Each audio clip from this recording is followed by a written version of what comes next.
നമുക്ക് ഒരു കൂട്ടായ്മയുടെ കഥ കേട്ടാലോ? ഹായ് ഗൈസ്, നിങ്ങളെ പോലുള്ള കൂട്ടുകാർ എനിക്കും ഉണ്ട് കേട്ടോ. പുതിയ വീട്ടിലേക്ക് വീട്ടു സാധനങ്ങൾ കൊണ്ടുപോകുന്നതിന്റെ ഭാഗമാണിത്.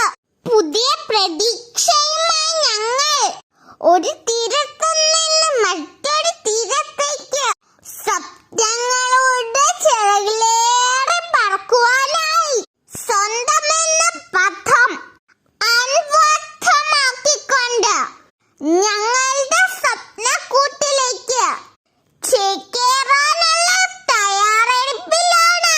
അതിന്റെ ഭാഗമായുള്ള വിടവാങ്ങൽ. ചിലർ അങ്ങനെയാണ്, ചങ്ക് പിടിച്ചു എന്ന കൂട്ടുകാരാണ്. എന്തിനും കൂടെ നിൽക്കും.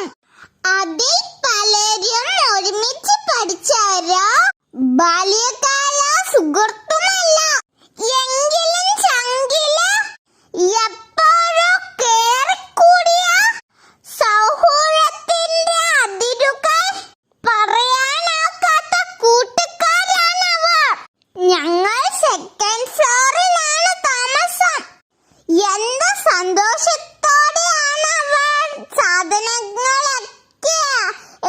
സാധനങ്ങളൊക്കെ എടുത്തോണ്ട് വണ്ടി കയറ്റുന്നത്. അവിടെ ഇണക്കോ പരിഭോ ഇല്ല, സ്നേഹത്തിന്റെ കൂട്ടായ്മ മാത്രം. ഇതുപോലെ ഞങ്ങളുടെ സൗഹൃദത്തിന്റെ പ്രത്യേകത എന്താണെന്നറിയാമോ? ഈഗോ ഇല്ല, കോംപ്ലക്സ് ഇല്ല, പരസ്പരമുള്ള ബഹുമാനങ്ങൾ മാത്രമാണ്. അതാണ് ഞങ്ങളുടെ ശക്തിയും. സൗഹൃദം ഞങ്ങളുടെ കുടുംബങ്ങളിലൂടെ വലിയൊരു സമൂഹത്തെ സൃഷ്ടിക്കുന്നു.